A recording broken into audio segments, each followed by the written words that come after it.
SCP-1264 es una amalgama de barcos de guerra que alguna vez fueron abandonados y varias piezas de restos flotantes que han sido adheridos por secreciones orgánicas. El cuerpo principal de SCP-1264 está hecho de 5 barcos de guerra de la Segunda Guerra Mundial que se utilizaron como barcos objetivos como parte de las pruebas de las bombas atómicas de la Operación Crossroads realizadas en el atolón Bikini en 1946. SCP-1264 es mantenido por una tripulación que ha sido designada SCP-1264-A. Cada uno cabe dentro de un traje de buceo de goma estándar de la Marina de los Estados Unidos y están equipados con un casco de buceo Mar B y botas con peso. SCP-1264-A son entidades humanoides sin cabeza estrechamente relacionados con los pepinos de mar. SCP-1264-A también está conectado con un cordón arterial flexible de aproximadamente 90 metros de largo, que a su vez está conectado al interior del SCP-1264. SCP-1264-A muestra un profundo conocimiento de los sistemas mecánicos y eléctricos de SCP-1264. SCP-1264-A habitualmente realiza reparaciones y mantenimientos con los que está disponible dentro de sus áreas asignadas.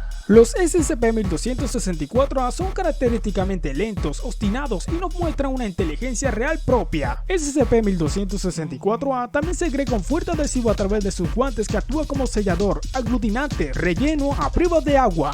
Todos los sistemas de dirección y armas de SCP-1264 son operados por SCP-1264-A. A su vez, SCP-1264-A está comandado por una sola entidad designada SCP-1264-1. Se desconoce la apariencia de SCP-1264-1 y la única evidencia física de la existencia de SCP-1264-1 son los cables arteriales que se conectan a SCP-1264-A con el interior de la nave. Estos cordones están revertidos con hebras de tejido neuronal que no se originan en SCP-1264-A. Esto indica que SCP-1264-A está directamente conectado a una entidad biológica separada, o que SCP-1264-1 es en realidad la conciencia colectiva de SCP-1264-A. SCP-1264-1 ha demostrado en numerosas ocasiones ser un táctico hostil y hábil de la guerra naval. Se ha informado que SCP-1264-1 en algunas ocasiones transmite señales de radio a través del radio LF. Te dejo este video para que entiendas completamente esta anomalía. La fundación tuvo que luchar con estos pepinos de mar. Fue una misión suicida. Como siempre, cuídate y recuerda suscribirte, dale a me gusta y compartir si quieres. Hasta la próxima. Adiós.